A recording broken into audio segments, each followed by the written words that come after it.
کہ اس کتاب کو پانے کے بعد تم شکر ادا کرو۔ یہ ماہ رمضان المقدس جو ہم سب کے سامنے ہے، آج ہر انسان روزہ رکھا ہوا ہے جو بھی کلمہ پڑھنے والا ہے، یعنی جس پر روزہ فرض ہے، حد بلوغیت پار کیا، روزہ فرض ہو گیا تو ہر آدمی رکھا ہے۔ یہ رمضان کا مہینہ کیوں آیا اور یہ روزہ کیوں ہم ہیں، اس کے بارے میں انسان کو غور کرنا چاہیے۔ قرآن کہتا ہے کہ ہدی للناس، قرآن جو آیا اللہ نے جو اتارا تو انسان کو ہدایت کے راستے پر چلنے کے لیے آیا ہے۔ قرآن جو اللہ نے نازل فرمایا تو انسان کو جہنمی والی راستوں سے بچانے کے لیے اللہ نے اس کتاب کو بھیجا۔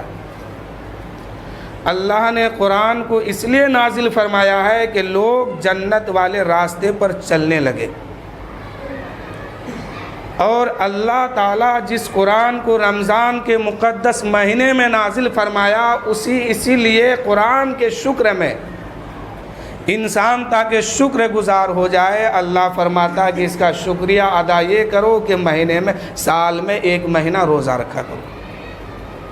کچھ علماء اکرام فرماتے ہیں کہ جب میرے آقا صلی اللہ تعالیٰ علیہ وسلم اپنے نبوت کا اعلان ابھی نہیں کیا تھا، اپنے نبی ہونے کا اعلان ابھی نہیں کیے، اس وقت حضرت میرے نبی صلی اللہ تعالیٰ علیہ وسلم اپنے گھر سے کچھ توشہ بنوا کر کچھ کھانے کی چیز لے کر اس وقت غار حرا میں جایا کرتے تھے، اور دن بھر میرے آقا صلی اللہ علیہ وسلم کچھ کھاتے نہیں، تناول نہیں فرماتے، اور آخر رات میں عبادت کرتے، قیام میں رہتے، نماز میں رہتے۔ تو اللہ کو یہ ادا اتنا پسند آیا کہ اپنے محبوب کے بھوک کو بھی ظاہر رکھا اور اپنے محبوب کے قیام کو بھی ظاہر رکھا، اور فرما دیا ہے محبوب آپ جو غار حرا میں بھوکے ہیں، آپ جو غار حرا میں کھڑے ہیں اور قیام کی حالت میں ہے، ہم آپ کی امت پر اس ادا کو باقی رکھیں گے اور آپ کی امت پر فرض قرار دے دیں گے۔ یہ روزہ جو ہم پر فرض ہوا، اللہ تعالیٰ اپنے محبوب کی اداؤں کو اتنا پسند فرمایا کہ میرے محبوب جب بھوکے رہتے تھے غار حرا میں جا کر کے، پورے دن بھوکے رہتے اور رات میں قیام میں رہتے، اس ادا کو پسند کیا اور فرمایا اے محبوب یہ ادا ہم آپ کی امت میں بھی باقی رکھیں گے، دن بھر آپ کی امت بھوکی پیاسی رہے گی، اس کو روزہ کا نام دے دیں گے، اور رات میں قیام میں کھڑے رہیں گے، اس کو تراویح کا نام دیں گے۔ تو اللہ نے اپنے محبوب کی ادا کو پسند فرمایا، اس لیے ہم سب پر روزہ فرض ہوا۔ اور ایک جگہ اللہ تعالیٰ قرآن میں فرماتا اِنَّا أَنزَلْنَاهُ فِي لَيْلَةِ الْقَدْرِ، ہم نے قدر والی رات کو قرآن کو نازل کیا۔ یہ وہ کتاب ہے کہ انسان کو ہر برائی سے روکتی ہے اور ہر اچھا کام کرنے کا حکم دیتی ہے، یعنی یہی کتاب ہے کہ انسان کو حق اور باطل کا فرق کروا دیتا ہے۔ یہی وہ کتاب ہے جو انسان حق کو بھی سمجھ سکتا ہے اور ناحق کو بھی سمجھ سکتا ہے، اس لیے کہ ہدی للناس شہر رمضان الذی، جہاں رمضان کا حکم آتا ہے، جہاں قرآن نازل ہونے کا حکم آتا ہے، وہیں پر یہ بھی ہے کہ ہدی للناس، تمہارے لیے یہ ہدایت ہے، اگر اسے تم مانو گے تو جہنمی راستے سے تم ہٹ جاؤ گے، جنتی والے راستہ تم کو مل جائے گی۔ اللہ کا شکر اور قرآن کا شکر ادا کرنے کے لیے روزہ رکھتے ہیں اور تراویح پڑھتے ہیں۔ اور کچھ علماء فرماتے ہیں کہ غار حرا میں میرے نبی صلی اللہ علیہ وسلم جو گئے تھے اور کچھ دن بھوکے رہے، کچھ دن قیام میں رہے، اللہ کے رسول دن میں بھوکے رات میں قیام، تو اللہ نے اس ادا کو ان کی امت پر فرض کر دیا کہ اے میرے بندو، میرا محبوب دن میں غار حرا میں بھوکے رہے ہیں، اب تم بھی بھوکے رہو، تم پر روزہ فرض کیا جاتا ہے، اور میرے محبوب رات میں قیام کیے تھے، تم کو بھی تراویح کی نماز پڑھنا ہے، قیام کرنا ہے۔ تو دین میں جو بھی باتیں ہیں کہیں نہ کہیں کسی نہ کسی وجہ سے موجود ہیں۔ تو بہرحال وقت بہت ہو گیا، زیادہ ٹائم نہیں ہے، میں بس مختصر یہ بات کہنا چاہتا ہوں کہ آپ کے مسجد میں جو کام ابھی لگ چکا ہے، لگا نہیں بلکہ مکمل ہو ہی گیا ہے، لیکن اس کا جو رقم ہے بالکل ابھی باقی ہے، 15 سے 20 ہزار جو باقی ہے، اس کو بھرپائی ہم سب کو مل کے ہی کرنا ہوگا۔ جہاں آپ مسجد بنانے میں آپ ہی لوگ مل کر کے کم سے کم 20 سے 22 لاکھ روپے کا انتظام کیا تھا. میں خود چندہ 20 سے 22 لاکھ روپے کیا ہوں.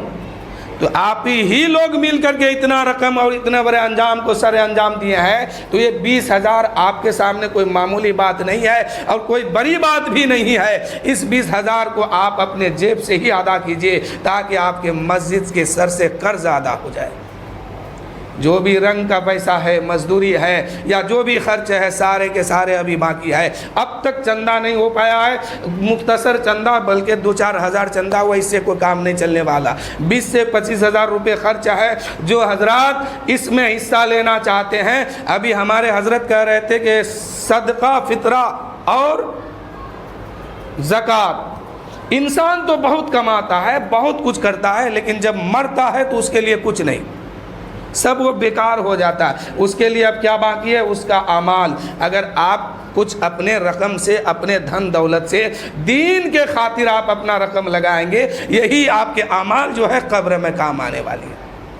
ورنہ مرنے والے بہت مر گیا، کسی کو کچھ نہیں ملا. جینے والے بہت جی رہے ہیں، لیکن جو وہی انسان کامیاب ہے جو دین پر قدم ثابت قدم رکھ کے جی رہا ہے، وہی انسان آخر میں جنتی ہے. اللہ کے نبی صلی اللہ علیہ وسلم ارشاد فرماتے ہیں کہ جب انسان جب روزہ رکھتا ہے تو روزے دار کی 5 خصوصیت ہے. آج بہت سارے لوگ رمضان کا مہینہ چاند نکلتے ہی بیمار ہو جاتا ہے. اللہ کرے ہر آدمی وہ مر جائے. ایسا آدمی رمضان کا چاند نکلا، سچ بتا رہا ہوں، بیمار ہو جاتا ہے. فلاں کو گیس، فلاں کو ٹی بی، کینسر کیوں نہیں ہوتا ہے؟ یہ بھی ہونا چاہیے تھا. اللہ کے رسول فرماتے کہ پہلی خصوصیت روزے دار کی یہ ہے، اس امت کے لیے صرف ہے. روزہ تو حضرت آدم سے لے کے اب تک، اب سے لے کے قیامت تک فرض ہے مسلمانوں پر، لیکن اور نبی کی امت میں الگ الگ طریقہ تھا. لیکن ہمارے نبی کی امت میں 5 باتیں ایسی خصوصیت ہے، اللہ کی بارگاہ میں اتنی مقبولیت رکھتی ہے کہ روزے دار کا منہ جو مہکتا ہے، جو بدبو دیتا ہے منہ، اللہ کے نزدیک یہ بدبو اتنا پسند ہے اللہ کی بارگاہ میں کہ یہ مشک اور عنبر سے بھی زیادہ پسندیدہ ہے.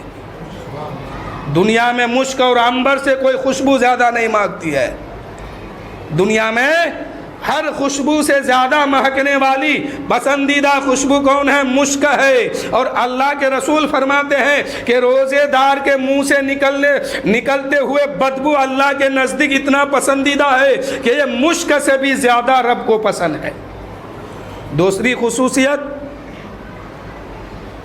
سمندر میں مچھلیاں دعائیں کر رہی ہے کہ مولا تیرے حبیب کی امت بھوکے ہیں، اے مولا تیرے حبیب کی امت پیاسے ہیں، دن بھر پیاسے رہتے ہیں، مولا ان کی خطا کو اسی رمضان میں معاف فرما دے. چوتھی خصوصیت جنت کو سجایا جاتا 1 سال.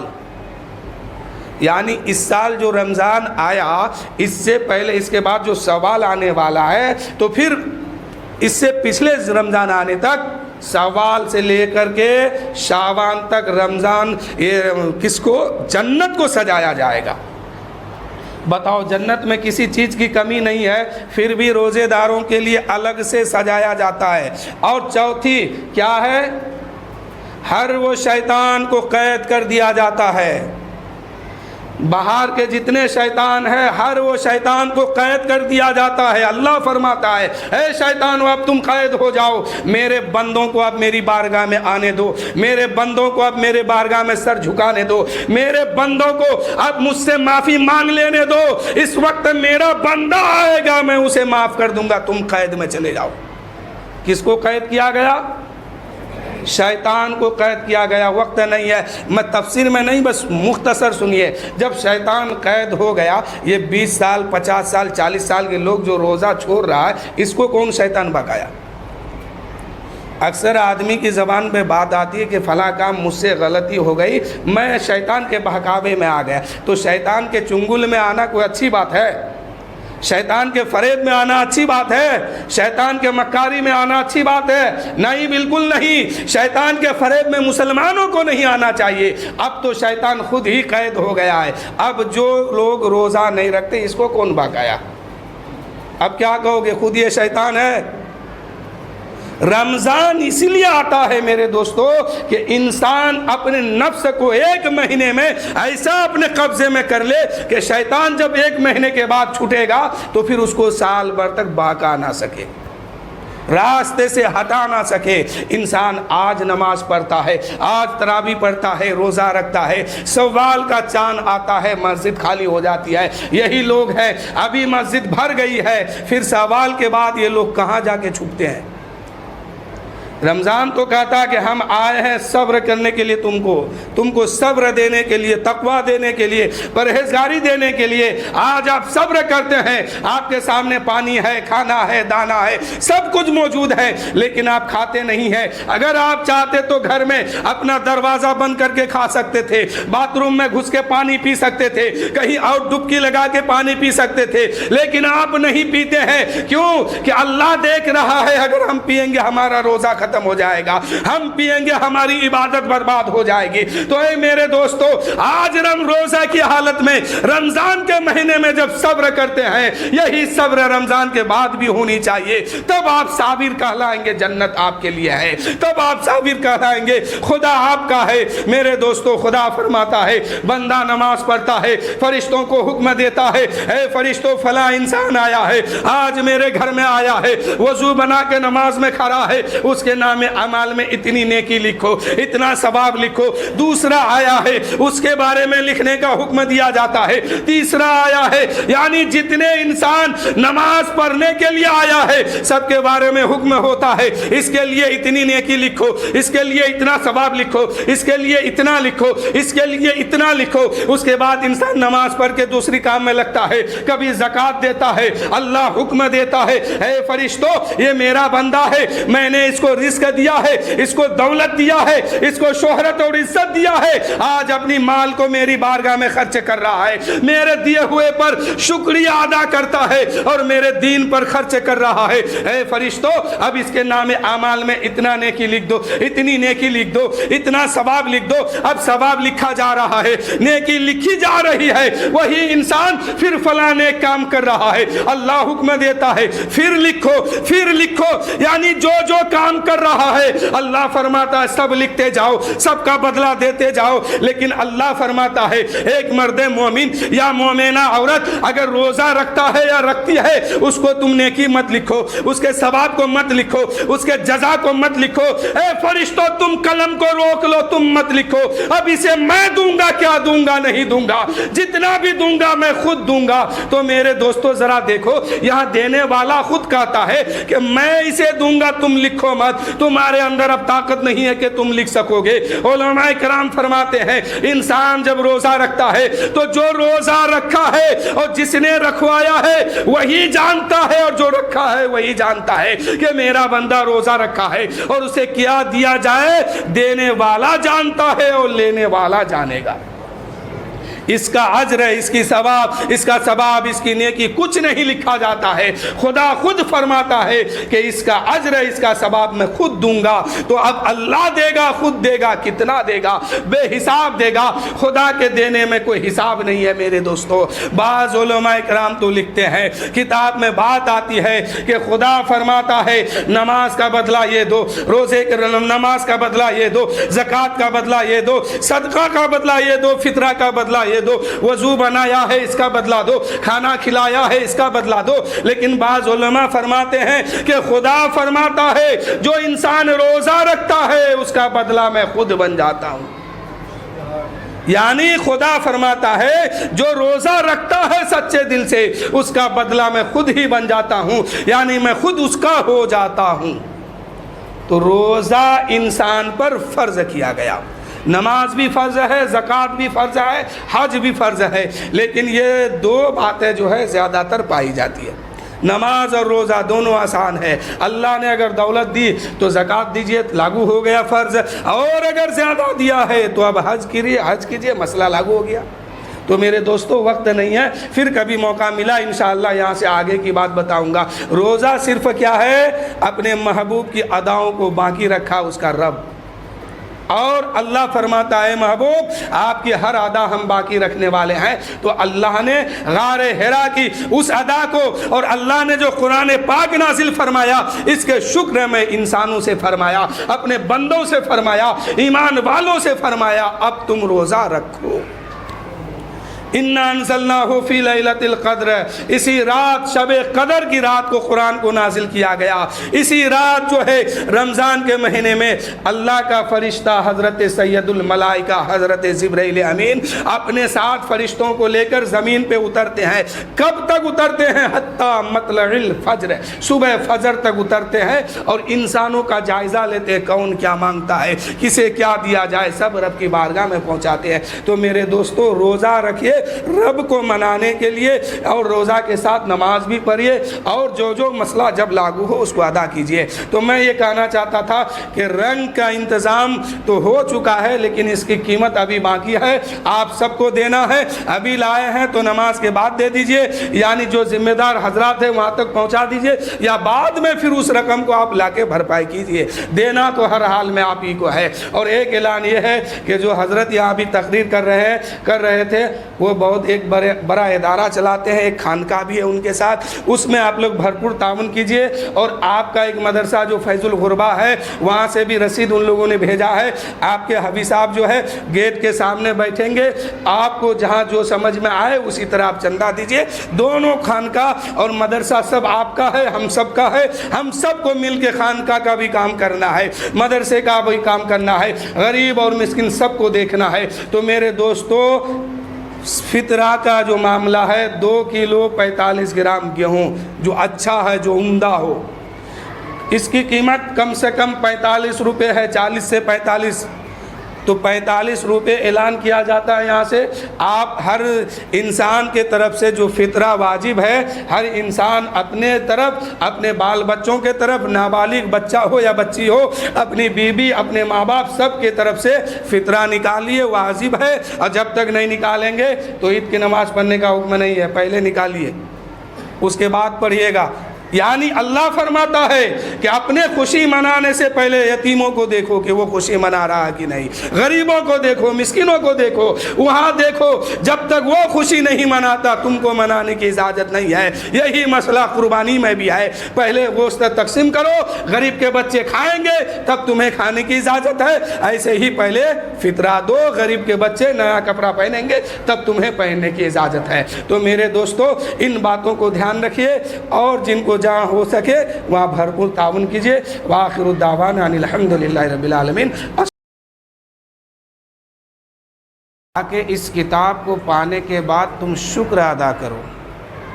یہ ماہ رمضان المقدس جو ہم سب کے سامنے ہے، آج ہر انسان روزہ رکھا ہوا ہے، جو بھی کلمہ پڑھنے والا ہے، یعنی جس پر روزہ فرض ہے، حد بلوغیت پار کیا، روزہ فرض ہو گیا تو ہر آدمی رکھا ہے۔ یہ رمضان کا مہینہ کیوں آیا اور یہ روزہ کیوں ہم ہیں، اس کے بارے میں انسان کو غور کرنا چاہیے۔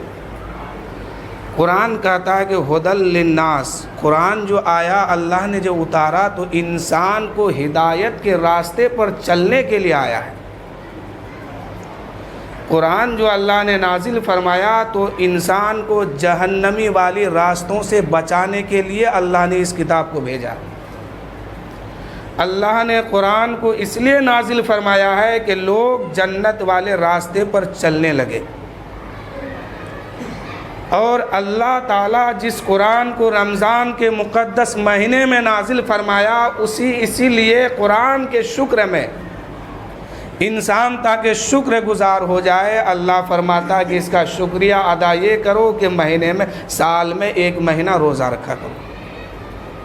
کچھ علماء اکرام فرماتے ہیں کہ جب میرے آقا صلی اللہ تعالیٰ علیہ وسلم اپنے نبوت کا اعلان ابھی نہیں کیا تھا، اپنے نبی ہونے کا اعلان ابھی نہیں کیے، اس وقت حضرت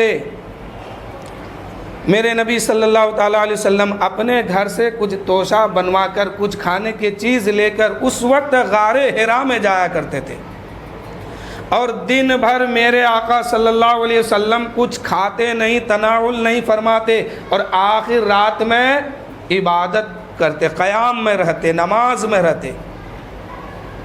تو اللہ کو یہ ادا اتنا پسند آیا کہ اپنے محبوب کے بھوک کو بھی ظاہر رکھا اور اپنے محبوب کے قیام کو بھی ظاہر رکھا، اور فرما دیا ہے محبوب آپ جو غار حرا میں بھوکے ہیں، آپ جو غار حرا میں کھڑے ہیں اور قیام کی حالت میں ہے، ہم آپ کی امت پر اس ادا کو باقی رکھیں گے اور آپ کی امت پر فرض قرار دے دیں گے۔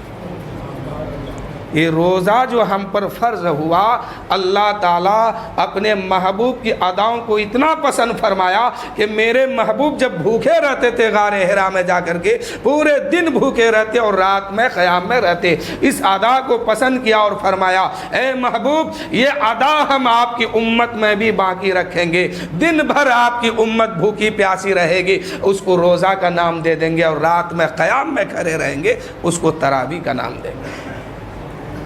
تو اللہ نے اپنے محبوب کی ادا کو پسند فرمایا، اس لیے ہم سب پر روزہ فرض ہوا۔ اور ایک جگہ اللہ تعالیٰ قرآن میں فرماتا اِنَّا أَنزَلْنَاهُ فِي لَيْلَةِ الْقَدْرِ، ہم نے قدر والی رات کو قرآن کو نازل کیا۔ یہ وہ کتاب ہے کہ انسان کو ہر برائی سے روکتی ہے اور ہر اچھا کام کرنے کا حکم دیتی ہے۔ یعنی یہی کتاب ہے کہ انسان کو حق اور باطل کا فرق کروا دیتا ہے۔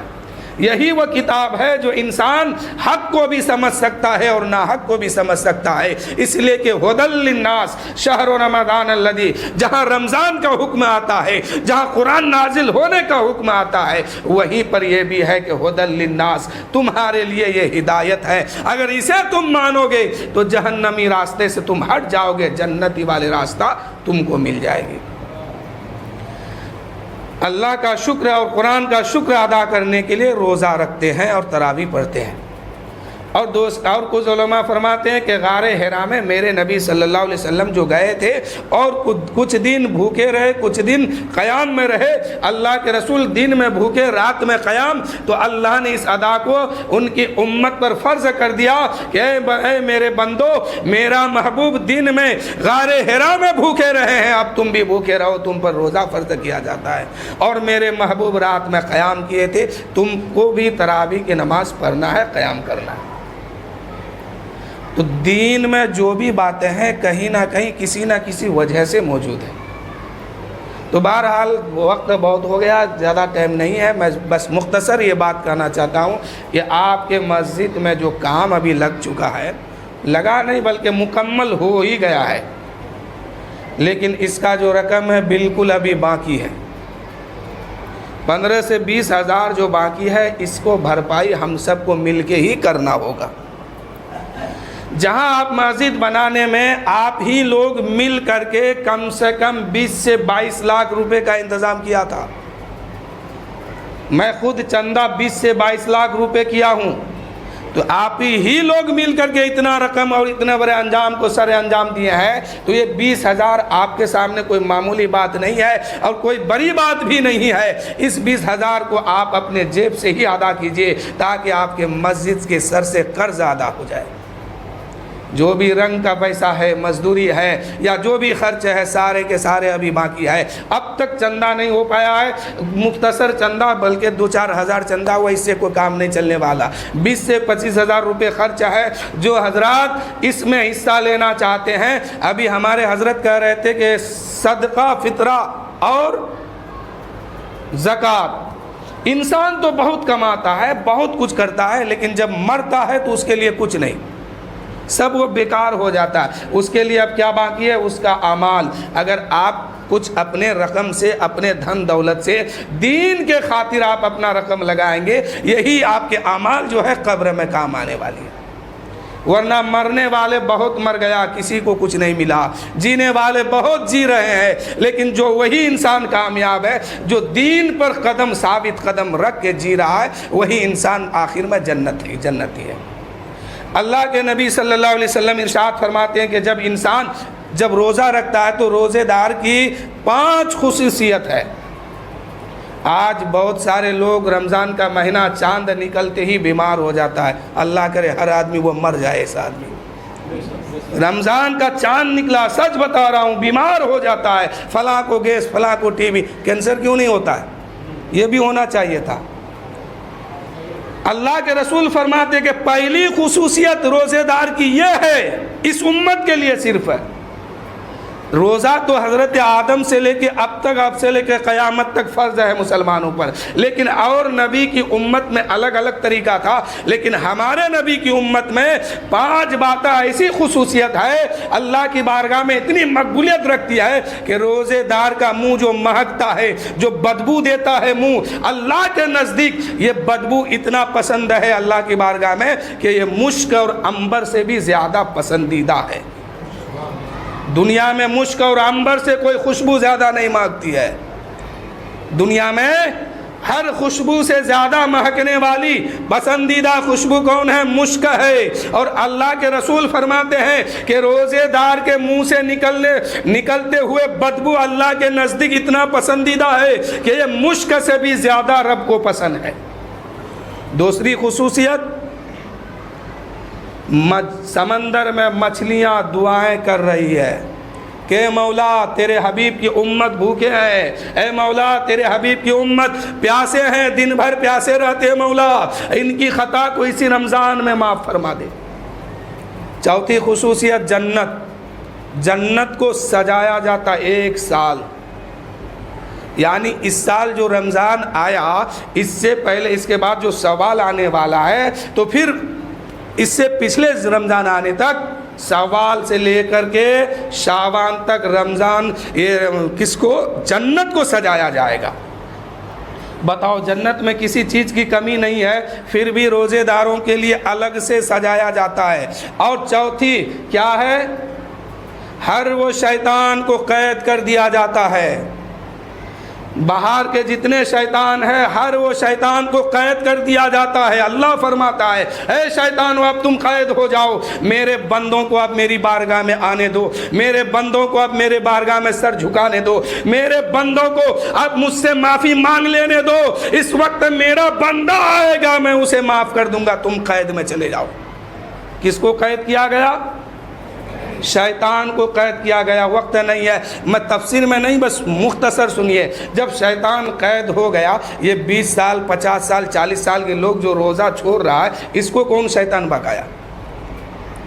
اکثر آدمی کی زبان پہ بات آتی ہے کہ فلاں کام مجھ سے غلطی ہو گئی، میں شیطان کے بہکاوے میں آ گیا۔ تو شیطان کے چنگل میں آنا کوئی اچھی بات ہے؟ شیطان کے فریب میں آنا اچھی بات ہے؟ شیطان کے مکاری میں آنا اچھی بات ہے؟ نہیں، بالکل نہیں۔ شیطان کے فریب میں مسلمانوں کو نہیں آنا چاہیے۔ اب تو شیطان خود ہی قید ہو گیا ہے۔ اب جو لوگ روزہ نہیں رکھتے اس کو کون بھگایا؟ اب کیا کہو گے؟ خود یہ شیطان ہے۔ رمضان اس لیے آتا ہے میرے دوستو کہ انسان اپنے نفس کو 1 مہینے میں ایسا اپنے قبضے میں کر لے کہ شیطان جب 1 مہینے کے بعد چھوٹے گا تو پھر اس کو سال بھر تک بہکا نہ سکے، راستے سے ہٹا نہ سکے۔ انسان آج نماز پڑھتا ہے، آج تراویح پڑھتا ہے، روزہ رکھتا ہے، شوال کا چاند آتا ہے، مسجد خالی ہو جاتی ہے، یہی لوگ ہیں، ابھی مسجد بھر گئی ہے، پھر شوال کے بعد یہ لوگ کہاں جا کے چھپتے ہیں؟ رمضان تو کہتا ہے کہ ہم آئے ہیں صبر کرنے کے لیے، تم کو صبر دینے کے لیے، تقویٰ دینے کے لیے، پرہیزگاری دینے کے لیے۔ آج آپ صبر کرتے ہیں، آپ کے سامنے پانی ہے، کھانا ہے، دانا ہے، سب کچھ موجود ہے، لیکن آپ کھاتے نہیں ہیں۔ اگر آپ چاہتے تو گھر میں اپنا دروازہ بند کر کے کھا سکتے تھے، باتھ روم میں گھس کے پانی پی سکتے تھے، کہیں اور ڈبکی لگا کے پانی پی سکتے تھے، لیکن آپ نہیں پیتے ہیں۔ کیوں؟ کہ اللہ دیکھ رہا ہے، اگر ہم پیئیں گے ہمارا روزہ ختم ہو جائے گا، ہم پیئیں گے ہماری عبادت برباد ہو جائے گی۔ تو اے میرے دوستو، آج روزہ کی حالت میں رمضان کے مہینے میں جب صبر کرتے ہیں، یہی صبر رمضان کے بعد بھی ہونی چاہیے، تب آپ صابر کہلائیں گے، جنت آپ کے لیے ہے، تب آپ صابر کہلائیں گے، خدا آپ کا ہے۔ میرے دوستو، خدا فرماتا ہے بندہ نماز پڑھتا ہے، فرشتوں کو حکم دیتا ہے اے فرشتوں فلاں انسان آیا ہے، آج میرے گھر میں آیا ہے، وضو بنا کے نماز میں کھڑا ہے، اس کے کے نام اعمال میں اتنی نیکی لکھو، اتنا ثواب لکھو۔ دوسرا آیا ہے اس کے بارے میں لکھنے کا حکم دیا جاتا ہے۔ تیسرا آیا ہے یعنی جتنے انسان نماز پڑھنے کے لیے آیا ہے سب کے بارے میں حکم ہوتا ہے، اس کے لیے اتنی نیکی لکھو، اس کے لیے اتنا ثواب لکھو، اس کے لیے اتنا لکھو، اس کے لیے اتنا لکھو۔ اس کے بعد انسان نماز پڑھ کے دوسری کام میں لگتا ہے، کبھی زکوٰۃ دیتا ہے۔ اللہ حکم دیتا ہے اے فرشتو یہ میرا بندہ ہے، میں نے اس کو رزق دیا ہے، اس کو دولت دیا ہے، اس کو شہرت اور عزت دیا ہے، آج اپنی مال کو میری بارگاہ میں خرچ کر رہا ہے، میرے دیے ہوئے پر شکریہ ادا کرتا ہے اور میرے دین پر خرچ کر رہا ہے۔ اے فرشتو اب اس کے نام اعمال میں اتنا نیکی لکھ دو، اتنی نیکی لکھ دو، اتنا ثواب لکھ دو۔ اب ثواب لکھا جا رہا ہے، نیکی لکھی جا رہی ہے، وہی انسان پھر فلاں نیک کام کر رہا ہے، اللہ حکم دیتا ہے پھر لکھو، پھر لکھو، یعنی جو جو کام کر رہا ہے اللہ فرماتا ہے سب لکھتے جاؤ، سب کا بدلہ دیتے جاؤ۔ لیکن اللہ فرماتا ہے ایک مرد مومن یا مومنہ عورت اگر روزہ رکھتا ہے یا رکھتی ہے اس کو تم نیکی مت لکھو، اس کے ثواب کو مت لکھو، اس کے جزا کو مت لکھو۔ اے فرشتوں تم قلم کو روک لو، تم مت لکھو، اب اسے میں دوں گا، کیا دوں گا؟ نہیں دوں گا، جتنا بھی دوں گا میں خود دوں گا۔ تو میرے دوستو ذرا دیکھو یہاں دینے والا خود کہتا ہے کہ میں اسے دوں گا، تم لکھو مت، تمہارے اندر اب طاقت نہیں ہے کہ تم لکھ سکو گے۔ علماء کرام فرماتے ہیں انسان جب روزہ رکھتا ہے تو جو روزہ رکھا ہے اور جس نے رکھوایا ہے وہی جانتا ہے، اور جو رکھا ہے وہی جانتا ہے کہ میرا بندہ روزہ رکھا ہے، اور اسے کیا دیا جائے دینے والا جانتا ہے اور لینے والا جانے گا۔ اس کا اجر ہے، اس کی ثواب، اس کا ثواب، اس کی نیکی کچھ نہیں لکھا جاتا ہے۔ خدا خود فرماتا ہے کہ اس کا اجر ہے، اس کا ثواب میں خود دوں گا۔ تو اب اللہ دے گا، خود دے گا، کتنا دے گا؟ بے حساب دے گا۔ خدا کے دینے میں کوئی حساب نہیں ہے میرے دوستو۔ بعض علماء کرام تو لکھتے ہیں کتاب میں بات آتی ہے کہ خدا فرماتا ہے نماز کا بدلہ یہ دو، روزے کے نماز کا بدلہ یہ دو، زکوٰۃ کا بدلہ یہ دو، صدقہ کا بدلہ یہ دو، فطرہ کا بدلہ یہ دو، وضو بنایا ہے اس کا بدلہ دو، کھانا کھلایا ہے اس کا بدلہ دو۔ لیکن بعض علماء فرماتے ہیں کہ خدا فرماتا ہے جو انسان روزہ رکھتا ہے اس کا بدلہ میں خود بن جاتا ہوں۔ یعنی خدا فرماتا ہے جو روزہ رکھتا ہے سچے دل سے اس کا بدلہ میں خود ہی بن جاتا ہوں، یعنی میں خود اس کا ہو جاتا ہوں۔ تو روزہ انسان پر فرض کیا گیا، نماز بھی فرض ہے، زکوٰۃ بھی فرض ہے، حج بھی فرض ہے، لیکن یہ دو باتیں جو ہے زیادہ تر پائی جاتی ہے۔ نماز اور روزہ دونوں آسان ہے، اللہ نے اگر دولت دی تو زکوٰۃ دیجئے، لاگو ہو گیا فرض، اور اگر زیادہ دیا ہے تو اب حج کیجئے، مسئلہ لاگو ہو گیا۔ تو میرے دوستو وقت نہیں ہے، پھر کبھی موقع ملا انشاءاللہ یہاں سے آگے کی بات بتاؤں گا۔ روزہ صرف کیا ہے؟ اپنے محبوب کی اداؤں کو باقی رکھا اس کا رب، اور اللہ فرماتا ہے محبوب آپ کی ہر ادا ہم باقی رکھنے والے ہیں۔ تو اللہ نے غار حرا کی اس ادا کو، اور اللہ نے جو قرآن پاک نازل فرمایا اس کے شکر میں انسانوں سے فرمایا، اپنے بندوں سے فرمایا، ایمان والوں سے فرمایا اب تم روزہ رکھو۔ اِنَّا أَنزَلْنَاهُ فِي لَيْلَةِ الْقَدْرِ، اسی رات شب قدر کی رات کو قرآن کو نازل کیا گیا۔ اسی رات جو ہے رمضان کے مہینے میں اللہ کا فرشتہ حضرت سید الملائکہ حضرت جبرائیل امین اپنے ساتھ فرشتوں کو لے کر زمین پہ اترتے ہیں۔ کب تک اترتے ہیں؟ حتیٰ مطلع الفجر، صبح فجر تک اترتے ہیں اور انسانوں کا جائزہ لیتے ہیں، کون کیا مانگتا ہے، کسے کیا دیا جائے، سب رب کی بارگاہ میں پہنچاتے ہیں۔ تو میرے دوستو روزہ رکھیے رب کو منانے کے لیے، اور روزہ کے ساتھ نماز بھی پڑھیے، اور جو مسئلہ جب لاگو ہو اس کو ادا کیجیے۔ تو میں یہ کہنا چاہتا تھا کہ رنگ کا انتظام تو ہو چکا ہے لیکن اس کی قیمت ابھی باقی ہے، آپ سب کو دینا ہے۔ ابھی لائے ہیں تو نماز کے بعد دے دیجئے، یعنی جو ذمہ دار حضرات ہیں وہاں تک پہنچا دیجئے، یا بعد میں پھر اس رقم کو آپ لا کے بھرپائی کیجئے۔ دینا تو ہر حال میں آپ ہی کو ہے۔ اور ایک اعلان یہ ہے کہ جو حضرت یہاں بھی تقریر کر رہے تھے وہ وہ بہت ایک بڑا ادارہ چلاتے ہیں, ایک خانقاہ بھی ہے ان کے ساتھ, اس میں آپ لوگ بھرپور تعاون کیجئے. اور آپ کا ایک مدرسہ جو فیض الغربا ہے وہاں سے بھی رسید ان لوگوں نے بھیجا ہے. آپ کے حبیب صاحب جو ہے گیٹ کے سامنے بیٹھیں گے, آپ کو جہاں جو سمجھ میں آئے اسی طرح آپ چندہ دیجئے. دونوں خانقاہ اور مدرسہ سب آپ کا ہے, ہم سب کا ہے. ہم سب کو مل کے خانقاہ کا بھی کام کرنا ہے, مدرسے کا بھی کام کرنا ہے, غریب اور مسکین سب کو دیکھنا ہے. تو میرے دوستو, فطرہ کا جو معاملہ ہے 2 کلو 45 گرام گیہوں جو اچھا ہے, جو عمدہ ہو, اس کی قیمت کم سے کم 45 روپے ہے, 40 سے 45. تو 45 روپے اعلان کیا جاتا ہے یہاں سے.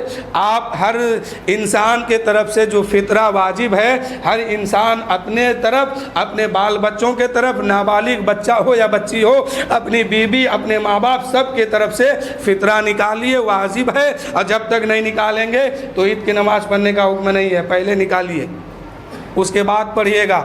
یعنی اللہ فرماتا ہے کہ اپنے خوشی منانے سے پہلے یتیموں کو دیکھو کہ وہ خوشی منا رہا ہے کہ نہیں, غریبوں کو دیکھو, مسکینوں کو دیکھو, وہاں دیکھو. جب تک وہ خوشی نہیں مناتا تم کو منانے کی اجازت نہیں ہے. یہی مسئلہ قربانی میں بھی ہے. پہلے گوشت تقسیم کرو, غریب کے بچے کھائیں گے تب تمہیں کھانے کی اجازت ہے. ایسے ہی پہلے فطرہ دو, غریب کے بچے نیا کپڑا پہنیں گے تب تمہیں پہننے کی اجازت ہے. تو میرے دوستو, ان باتوں کو دھیان رکھیے اور جن کو جہاں ہو سکے وہاں بھرپور تعاون کیجیے. وآخر الدعوانا ان الحمد للہ رب العالمین.